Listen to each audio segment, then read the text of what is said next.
அனைவருக்கும் வணக்கம். திருமுருக கிருபானந்த வாரியா சுவாமிகளின் சொற்பொழிவுகள் அடங்கிய பென்ட்ரைவ் 18 தலைப்புகளில் விற்பனைக்கு வந்துள்ளது. தேவைப்படுவோர் தொடர்பு கொள்ள வேண்டிய தொலைபேசி எண்கள் 0444457666 மற்றும் 9840855049.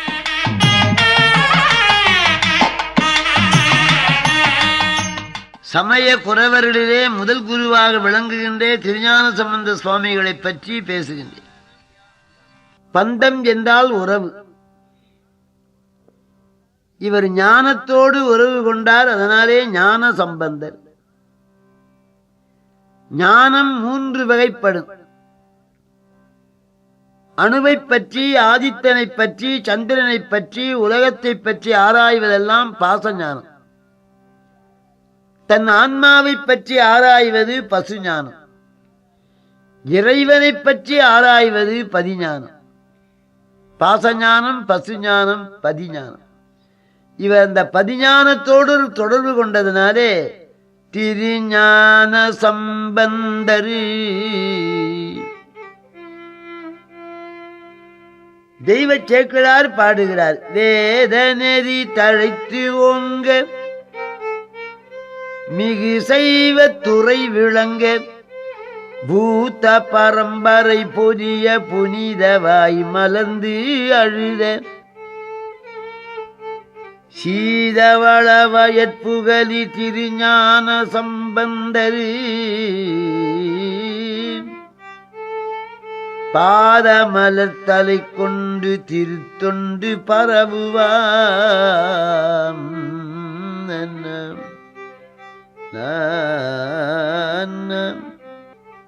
இறைவனை அடைய வேண்டுமான தலைகீழாக நிற்க வேண்டாம், பட்டினி கிடக்க வேண்டாம், கானகம் போக வேண்டாம். உள்ளம் உருகி அழுதால் அவனை பெறலாம், அழுதால் அவனை பெறலாமே என்பது மணிவாசகர் திருவார். ஞானசம்பந்த பெருமானார் அழுது அருள் பெற்றார். அம்மே அப்பா என்று ஒரு முறை அழுதார். வேத நெறி தழைத்து ஓங்க இன்னும் ஒரு முறை எழுதார். மிகு சைவத்துறை விளங்க, சைவத்துறை விளங்கு. இன்னும் ஒரு முறை எழுதார். பூத பரம்பரை பொரிய. நம்ம வாயெல்லாம் மனித வாய், அது புனித வாய். தனக்கென்று அழுதால் வாய் குவியும், உலகத்துக்குன்னு அழுதா வாய் மலரும். புனிதவாய் மலர்ந்து அழுத அந்த குருநாதர் அன்று அழுதார், உலகங்களெல்லாம் உய்வு பெற்றார். அருணகிரியார் சொன்னார், அழுது உலகை வாழ்வித்த கவுனிய குலாதித்த அறிவிரமர் ஆதித்தர் பெருமாள். அவர் அழுதார், உலகம் வாழ்கின்றது. அந்த வேத வித்தாகிய சிவபாத இதயர் இந்த உலகம் வாழ வேண்டும் என்று தவஞ்செய்கின்றார். சராச்சரங்கள் எல்லாம் வாழ வேண்டும் என்று தவஞ்செய்வதுதான் நிஷ்காமிய தவம்.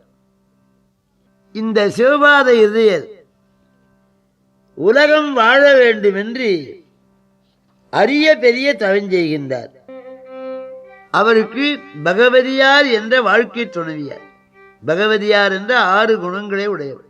பகம்னா 6. பிராமண குலத்திலே கவுடியர் கோத்திரத்திலே வந்த சிவபாத இதயரும் பகவதியாரும் பரசமயத்தை நிராகரித்து சிவசமயத்தை வளரச் செய்கின்ற ஒரு சற்புத்திரன் வேண்டும் என்று பலகாலம் தவஞ்செய்தார். குழந்தைகள் எல்லாம் தவஞ்செய்து பிறக்கணும். அநேகருக்கு தவஞ்செய்தா பிறகு அதுவா வந்து பிறந்து வீட்டையும் நாட்டையும் கலக்க. எம்பெருமானே, இந்த உலகத்தை உய்விக்க ஒரு ஞான புதல்வன் வேண்டும் என்று தவஞ்செய்தார். அவர் தவத்திற்கு இறங்கிய ஆண்டவன் அருள் புரிந்தான். அம்மையார் மணிவயிறு வாய்த்து சித்திரை மாதம் திருவாதிரை நட்சத்திரம் ஞானசம்பந்தர் அவதரிக்கின்றார். திசையனைத்தின் பெருமையெல்லாம் தென் திசையே வென்றேற மிசை உலகும் பிற உலகும் மெதினியே தனி வெல்ல அசைவில் செய்யும் தமிழ் வழக்கே அயில் வழக்கின் துறை வெல்ல விசை முழுது மெய்யறிவும் இடங்கொள்ளும் நிலை பெருக இசை முழுதும் மெய்யறிவு இடங்கொள்ளும் நிலை பெருக.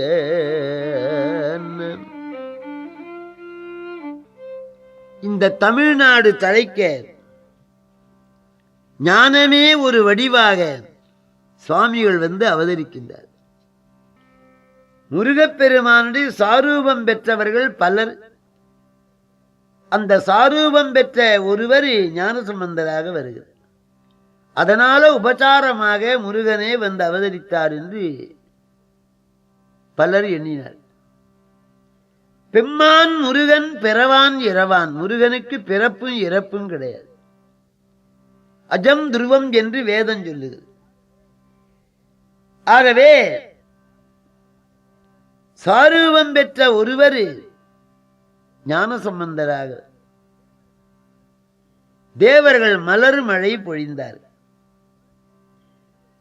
பதிகங்கள் தோறும் 8வது பாடலே ராவணனுக்கு அருள் செய்ததை சொல்லுகிறார். 9வது பாடல் தோறும் மாலையனும் காணாத தன்மையை வகுத்துரைத்தார். 10வது பாடலிலே பிற சமயத்தார்கள் இறைவனை காண முடியாது என்று சொல்லி 11வது பாடல்ல தன் பேரை வைத்து திருக்கடை காப்பு. ஞானசம்பந்தர் பாடிய பாடலுக்கெல்லாம் திருக்கடை காப்புன்னு பேர். தேவர்கள் பூமழை பொழிந்தார்கள். 3 வயது குழந்தை பாடுகிறது. திருக்கோலக்காய் என்ற தலத்திலே சிவபெருமான் தாளம் கொடுத்தார், அம்பாள் ஓசை கொடுத்தார். ஞானத்தோடு தொடர்பு கொண்டார். ஞானத்துக்கு என்ன இலக்கணம்? பிறர் படுகிற துன்பத்தை கண்டு இறங்க வேண்டும். அறிவினான் ஆகுவதுண்டோ பிரிதின் நோய் தன்னோய் போல் போற்றா கடையினார் திருவள்ளுவர். அவர்கள் திருவீழிமிழலைக்கு எழுந்தருளினார். அப்போது மழை இல்லாமல் பஞ்சம், மக்கள் பசியினால வாடுகிறார்.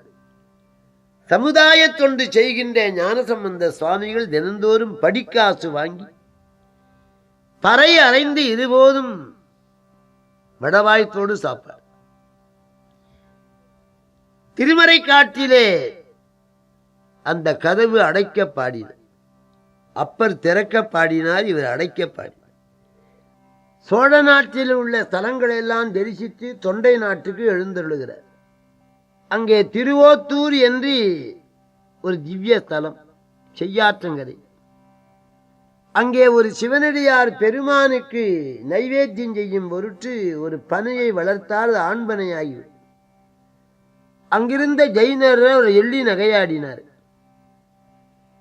அந்த வழியே வருகின்ற ஞானசம்பந்தரை தொழுது, பெருமானே, நான் நீண்ட காலமாக பனையை வளர்த்தேன், அது ஆணாகிவிட்டது, என்னை எல்லோரும் இகழ்கின்றார்கள் என்று அழுது தொழுது முறையிட்டார். அப்போது குறும்பை என்ற திருப்பதிகத்தை ஓதிய உடனே அந்த ஆண்பனை பெண்பனையாக மாறி அது பூத்து காய்த்து பழுத்து நிலத்திலே விழுந்து. இது அருணகிரியார் சொன்னார். பவமாய்த்து ஆனதுவாகும் பனை காய்த்தே மணனாரும் பழமாய் பாலுமிசை வீழும் படி வேதம் படியா பாவிகள் பாயன்றி உடா பேதைகள் கேசம் பறி கோப்பாளிகள் யாரும் கழுவேற சிவமாய்த்தே நமுதூரும் திருவாக்கால் ஒளி சேர்வன் திருநீற்றால் அமராடும் சிறியோனே செழுநீர் செய்நதியாரங் கொழியா கோமளம் வீசும் திருவோத்தூர் தனில் மேவும் பெருமாளே. அந்த ஸ்தலத்திலே நிகழ்ந்த அற்புதத்தை அருணகிரியார், ஞானசம்பந்தை அருணகிரியார் பல இடங்களிலே புகழ்ந்து பாடுகிறார். அப்படி எலும்பை பெண்ணாக்கி அநேக அற்புதங்களை செய்து சீகாழிக்கு எழுந்தருளினார். அவருடைய தந்தையார் அவருக்கு திருமணம் செய்ய வேண்டும் என்று விரும்பினார். வைதிக நெறியை காட்டும் பொருட்டு இசைந்தார். ஆச்சாபுரத்திலே அவருக்கு திருமணம் நிகழ்ந்தது. மணமகள் கையை பற்றி கொண்டு அந்த அக்னியை வலமாக வந்து சிவபெருமான எண்ணியுடனே சிவஜோதி எழுந்தது. அப்போதுதான் காதலாகி கசிந்து கண்ணீர் மல்கி ஓதுவார் தமை நன்னெறிக்கு உய்ப்பதும் வேத நான்கினின்மை பொருளாவதும் நாதன் நாமம் நமச்சிவாயவே. அந்த சிவஜோதியில எல்லாரையும் நுழையுமாறிச்சு அத்தனை பேருக்கு முத்தி உலகம் வழங்கி அந்த மணமகள் கையை பற்றி கொண்டு ஜோதியிலே நுழைந்தால் சிவத்திலே இரண்டர கலந்து. அப்படி ஞானசம்பந்த பெருமானார் சத்புத்திர மார்க்கத்தை உலகத்துக்கு காட்டி